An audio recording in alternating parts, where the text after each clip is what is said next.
사보지 않은 자 까보지 않은 자 나까까가 스트롱체인 무천도사 손오반 피규어를 전부 까발려서 보여주겠느니라. 허허허허허허허 하지메 마시오까.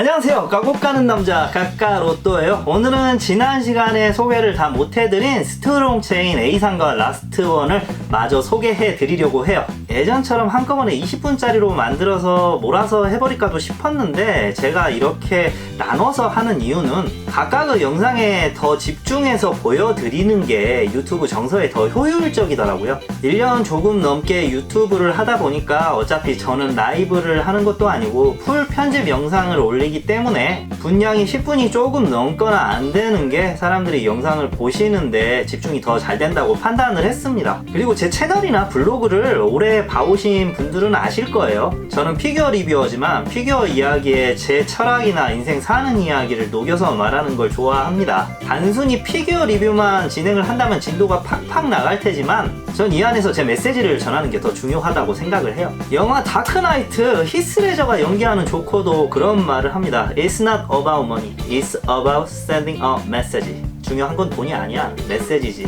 피규어 리뷰니까 피규어 물론 중요하죠. 그런데 저는 피규어에 끼어서 저라는 브랜드를 알리는 것도 중요해요. 오늘도 제 이야기 잘 들어주시는 까독자님들께 감사 인사드리며 피규어들을 까발려보죠. 스트롱체인 A상 무천도사부터 까자! 발매는 국내 기준 2020년 8월입니다. 시세는 6만원 수준, 무천도사라고 불러야 할지 제키춘이라고 불러야 할지 두 개 다 박스 아트에 새겨놨어요. 동일 인물이긴 하니까. 부품은 이번 라인업에서 가장 화려합니다. 본체 있고 투명한 자립 지지대, 헤드가 3개나 들어있습니다. 선글라스 낀 헤드, 벗고 전투하는 헤드, 가발을 쓴 제키춘 버전 헤드까지. 자, 기본형은 제키춘이라고 저는 봐서 이 모습부터 맛보여 드릴게요. 크기부터 살펴보면 높이 기준 16cm, 보통 마스터라이즈보다 자세를 수그리고 있어서 사이즈를 언급하면 작은 피규어네 라고 생각하실 수도 있어요. 박스에도 그냥 마스터라이즈가 아니라 마스터라이즈 이 무빙이라고 새겨져 있어요. 아마 정적인 자세가 아닌 동적인 자세 언급하는 듯해요. 제품은 조요샘님께서 저렴한 가격에 판매해 주셨고요. 동세가 딱 오리지널 때 무천도사스러워요. 드래곤볼 초반에는 정말 중국 쿵푸의 색이 강한 만화였거든요.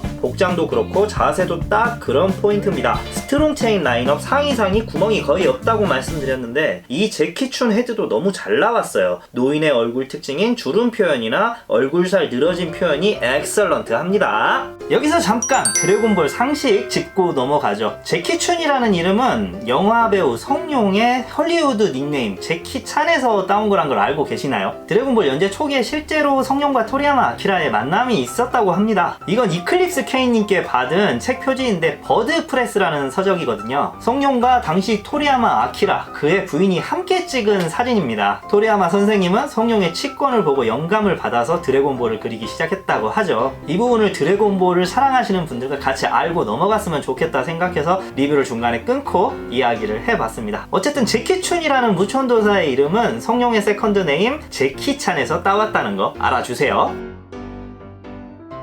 우리한테 친숙한 얼굴로 바꿔서 이어갈게요. 무천도사 하면 역시 선글라스죠. 그런데 그거 아시나요? 이거 선글라스 벗겨집니다. 카메하우스 놀러 갔다가 알았는데 탈착이 가능한 헤드라는 거. 제키춘 헤드와 달리 흐리멍텅한 눈빛으로 돌아온 영감님이세요. 선글라스는 초록색 렌즈인데 안쪽은 빨간색. 벗겨지는 것까진 좋았는데 이런 세세한 디테일에서는 허점이 있군요. 아마 헤드 3개 중에는 가장 비선호하는 얼굴이 아닐까 싶어요. 하와이안 복장이 아닌 제키춘 복장이니까 원작 고증에는 맞지는 않다는 거. 마지막 헤드 비주얼은 제 개인적으로 제일 좋아하는 얼굴입니다. 피콜로 대마왕과 싸울 때 모습인데요. 너무 오래돼서 기억이 희미해지신 분들에게는 마봉파라고 하면 아시려나? 밥통과 함께 싸우시던 모습입니다. 지난번 크리린과 함께 이번 대머리 조형들의 어쩔 수 없는 허점인데요. 접합선이 거슬립니다. 이것 때문에 제키춘 헤드로 진열을 하시는 분들이 많더라고요. 하지만 저는 이때가 무천도사 생애에서 제일 멋지고 비장할 때라 생각해서 이 얼굴 개인적으로 좋아합니다. 피콜로에게 자신의 스승인 무테두님 이야기를 했을 때 자신감 넘치던 얼굴의 모습은 지금 봐도 이 영감님이 이런 멋진 면도 있으셨네 느끼게 돼요. 목숨을 걸고 싸우셨고 실제로 기술이 실패하면서 돌아가셨어. 자신보다 강한 자에게 당당하게 도전하던 약자의 얼굴은 아름다웠습니다. 무천도사 역시 피규어로, 그것도 이렇게 여러가지 연출로 가능한 스태츄는 이번 A상이 처음이라 기획자의 의도를 칭찬합니다. 물론 이 선택을 강요한 것 같은 3가지 헤드로 골라먹는 재미가 개인차에 따라서 호불호는 갈리겠네요. 개인적으로는 선택장애가 있어서 이렇게 파츠가 많은 걸 선호하지는 않아요. 꼭 3개 사야 할 것 같잖아. 그래도 퀄리티나 크기도 이 정도면 준수하니 A상 강력 추천합니다. 스트롱 체인 A상 잘 보셨는지요? 두 번째 소개할 제품은 일명 바가지머리 손오반 피규어로는 처음 제작된 라스트 원상입니다. 손오반을 좋아하기 때문에 처음 샘플이 공개될 때부터 이건 구해야겠다 싶었어요. 다만 시세가 라스트 원이라 그런가 좀 세요. 10만원대. 그래서 구매를 조금 고민을 했었는데 까독자 동아님께서 선물로 주셔서 리뷰를 할 수 있게 되었습니다. 이 동아님과는 사연이 있는데 그건 리뷰 끄트머리에 제가 썰로 풀어볼게요. 동아동생 너무 감사해요. 자, 두 층 같이 묶어서 나온 라스트원은 야무치 제1복권부터 시도한 구성인데 느낌은 신선해요. 측면에 손오반과 크리링의 샘플 사진이 각각 있고요. 역시나 마스터라이즈 라인, 포장 심플합니다. 손오반 일체형 본체, 투명 지지대로 구성, 크리링도 역시 일체형 본체, 투명 지지대로 구성되어 있어요. 크리링부터 보여드리면 크기는 18cm. 기억하시겠지만 지난 시간 보여드린 비상 몸체를 가져다 쓴 조형이에요. 팔하고 머리만 조형을 따로 해서 붙인 게 이 라스트 원입니다. 대체로 비상에 있는 크리링을 이 조형보다 더 좋은 평가를 주더라고요. 반프의 재탕놀이가 항상 이런 스타일이었지만 개인적으로는 나메크성 비주얼로 라스트 원의 크리링이 아닌 부루마 여행복 입은 모습을 피규어로 만들어줬으면 라스트 원 레전드 찍었을 것 같거든요. 크리링은 인상 쓴 모습보다는 이런 표정이 더 어울리긴 하는데요. 피규어로 보니까 확실히 자극적인 표정이 눈에 더 들어오긴 하네요. 원판이 워낙 괜찮아서 그런가 비상이 딱히 땡기시지 않다면 이 라스트 원으로 한 방에 가시는 것도 방법이라 봅니다. 개인적으로는 비상으로 이미 이 조형의 맛을 느껴서 그런지 만족감으로 따지면 이번 복권 라인 중 제일 떨어집니다. 다만 이게 다가 아니죠. 맞아요. 이 바가지머리 손오반이 라스트 원의 센터라는 거 크기부터 살펴봅니다. 바가지 손오반은 12cm, 마스터라이즈 라인에서 최단심 피규어가 아닐까 싶고요. 이거 제 유행어는 아니고 카메하우스 개왕님 유행어인데 한 번만 쓸게요. 이건 해야 되겠어. 미쳤다. 진짜 미쳤다. 아니 이거 이렇게 귀여워도 되는 겁니까? 제가 지금껏 만져본 드래곤볼 피규어 중에 이게 최고 귀요미입니다. 저는 라스트원이지만 피규어가 2개 들었다고 시세가 10만원이 넘어가는 게 납득하기 어려웠어요. 근데 이건 오반이 다 했네요. 스트롱 체인이 아니라 스트롱 손오반으로 복권 이름을 바꿔야 하는 거 아닌가. 실물 보신 분들은 실감하실 거예요. 이게 작은 녀석인데 무게감도 은근 있고 어린이의 팔과 다리 비율이 어른에 비해 짧은 것도 잘 표현해 줬어요. 팔에 근육도 없고 그냥 애기팔이야. 물렁살. 바가지머리 오반은 이제 나올 SHF 제외하고 반프가 처음 만든 걸로 아는데 가히 미친 싱크로율입니다. 드래곤볼 피규어는 이래야 해요. 잔재주 부린 것도 아니고 심플한데 느낌이 전해지잖아. 이런 게 토리야마 스타일인데 그걸 피규어로 너무 잘 옮겨 놓았어요. 아우씨 어떡해. 너무 깜찍해. 그냥 이때 손오반 자체예요. 피규어 개봉하면서 아빠 미소가 지어지는 건 처음인 것 같은데. 앞서 크리링 소개해드리긴 했는데 크리링 미안해. 넌 눈에 안 들어와. 자, 최고령자랑도 한 컷, 아빠랑도 한 컷 찍고 옆 동네 사이어인 아저씨 포함한 모두 드래곤볼 가족 컷까지 이상부터 오늘 라스트 원까지 이렇게 까면서 이번 제일복권이 제일 즐거웠던 것 같아요. 제품들이 버릴 게 없네요.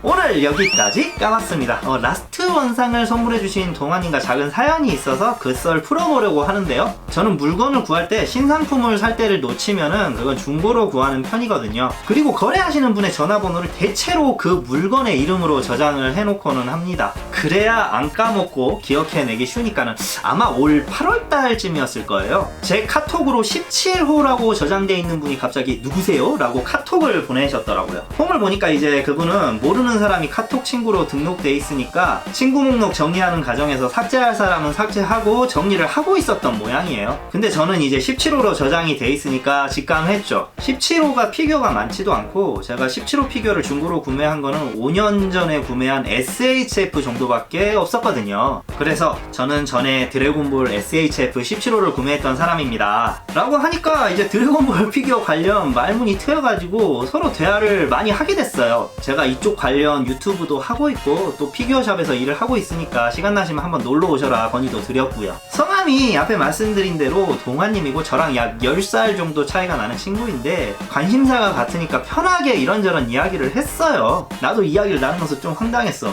전화번호 정리하는 과정에서 만남분하고 이렇게 신나게 대화를 할 수 있다는 게. 그런데 하필 제가 퇴사한 주말에 그 동아님한테 연락이 왔어요. 형님 일하는 샵에 한번 놀러 가려고 합니다. 그런데 어떻게 이제 와도 제가 없잖아요. 아이고 어떡하죠? 하필 제가 어제 퇴사를 하는 바람에 동아씨가 오셔도 국전에서 보기는 좀 힘들 것 같네. 그러니까 동아님이 갑자기 형님 트롱체인 라스트 원상 혹시 없으시면 제가 이거 형님한테 퇴사 선물로 드리겠습니다. 제가 2개 가지고 있어서 이왕이면 소중하게 소장하실 분한테 선물로 드리고 싶네요. 뭐 저야 선물로 주신다니까 너무너무 고마운데 이게 한두 푼 하는 것도 아니고 거의 10만원 이상 하는 제품을 얼굴도 모르는 한 번도 만나지 않은 분이 선물로 주신다고 하니까 살짝이 당황했죠. 제가 이 친구한테 해준 것도 없고 어떻게 보면 적잖아 부담스러운 부분도 있었어요.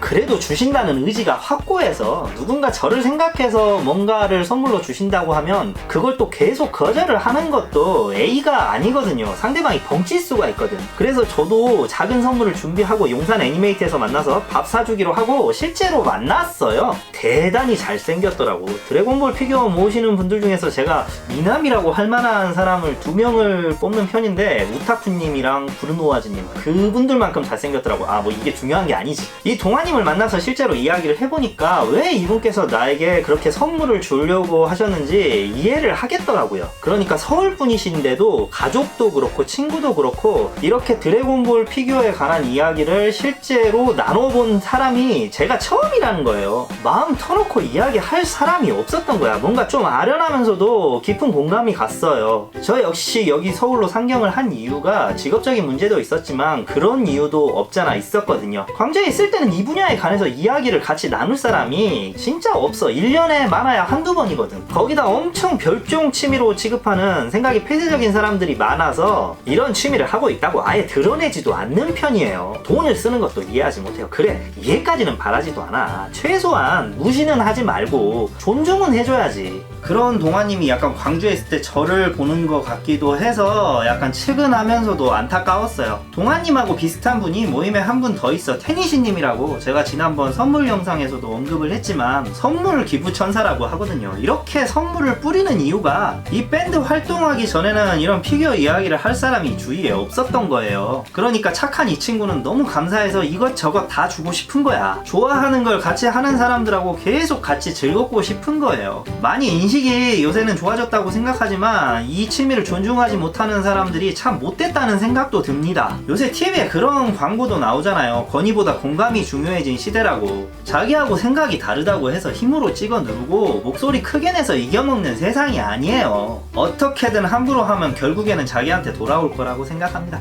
오늘 여기까지 할게요. 다음 시간에도 재미있는 주제와 깔거리 가지고 돌아오도록 하겠습니다. 세상의 모든 드래곤볼 피규어를 깔 때까지 적각가의 여정은 계속됩니다. 또 만나요. 저는 지금까지 까까 로또였습니다.